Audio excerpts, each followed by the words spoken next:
All right, welcome back to the deep dive. Today we're digging into one of those gadgets that you see everywhere on social media, the Resparked Engraving Pen. Oh, that thing. Yeah. Exactly.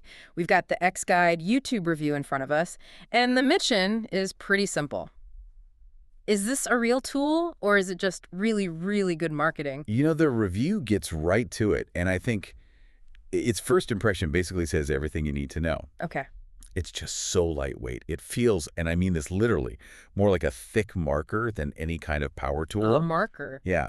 And that feeling, that lightness, it immediately sets your expectations for what this thing can, and more importantly, what it can't do. Right. That's a crucial distinction, because if you're buying a tool but you get a marker, what's the realistic ceiling here? That's what we need to figure out. Well, funnily enough, that marker feel is its biggest strength for a very specific person. And who is that? The total beginner, the casual crafter. It's not intimidating at all. You don't have that heavy, aggressive vibration you get from a real engraver. Ugh. So it's easy to control. So it's approachable, I get that. Uh-huh. So for someone just starting out, what can it actually handle? Let's talk materials. The source is pretty clear here. It does okay, decently on softer surfaces. Like wood, plastic. Exactly. Wood, glass, plastic, little decorative things.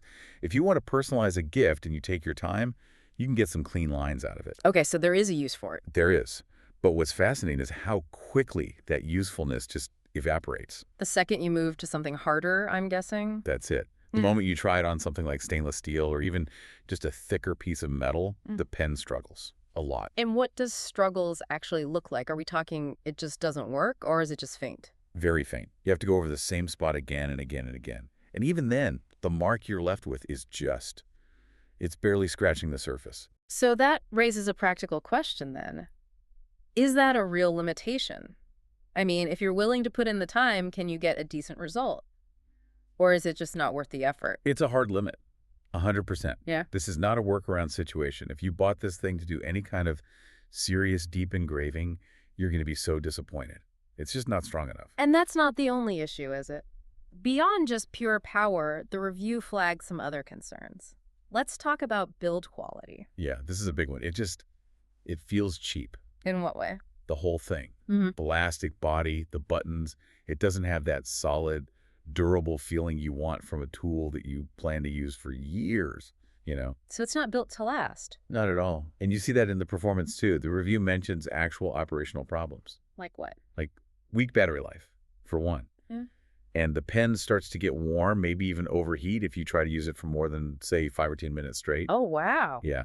It really suggests this thing is not going to have a very long life. So when we pull all of this together, we kind of have a clear answer to our mission, don't we? Is it a scam? Look, it's not a scam. It does technically function, but it is absolutely 100% overhyped.